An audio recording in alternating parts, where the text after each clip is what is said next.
It takes special kind of people with a special kind of heart to truly make a difference in our community. It takes people who are willing to work with integrity, passion, purpose to truly make a difference. People who are willing to prepare and take advantage of the opportunities that's presented. People who are willing to unite with other leaders. People who are willing to support positive action, and people who want to see our youth grow in an environment where they can succeed and prosper. And who are those people? Our people. And we're Bridgeton the Gap. It takes a village.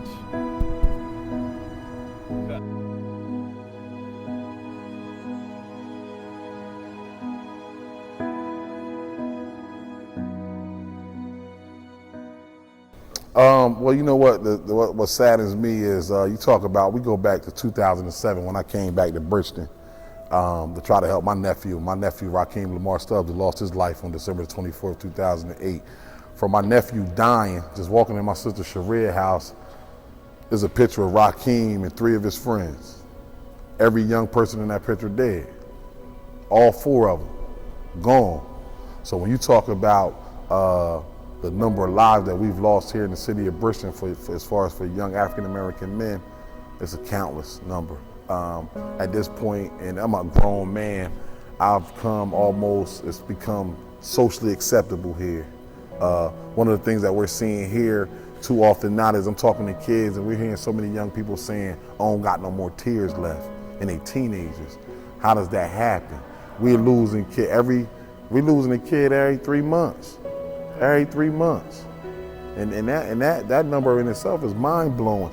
2008, I made a list of the 50 most at-risk kids in the city of Bridgeton. 2008. I have the 50 most at-risk kids, 30 of them in prison. 30 in prison, 8 dead. Other 12 floating, aimless. Lost a few kids that believed in me. You know, kids that I supported from the time they was 6 and 7, all the way through high school.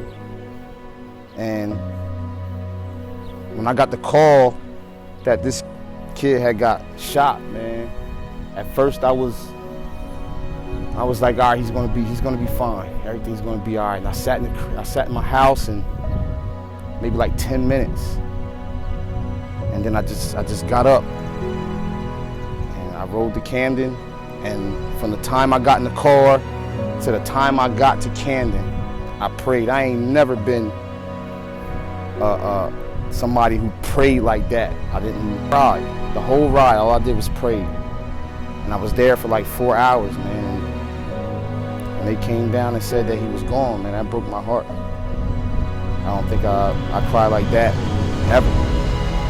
Not even when my grandmom died, and I loved her to death, but I felt something different in my heart for him, because he felt some kind of way about me.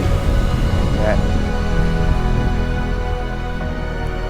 that's exactly how you're supposed to build when you become a coach or a mentor or a teacher, anything like that.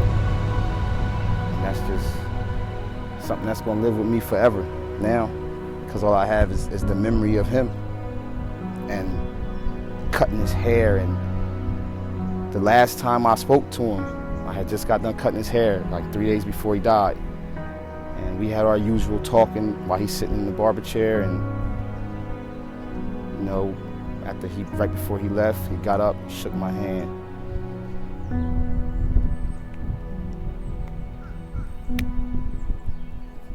He told me he loved me, and I told him I love him too.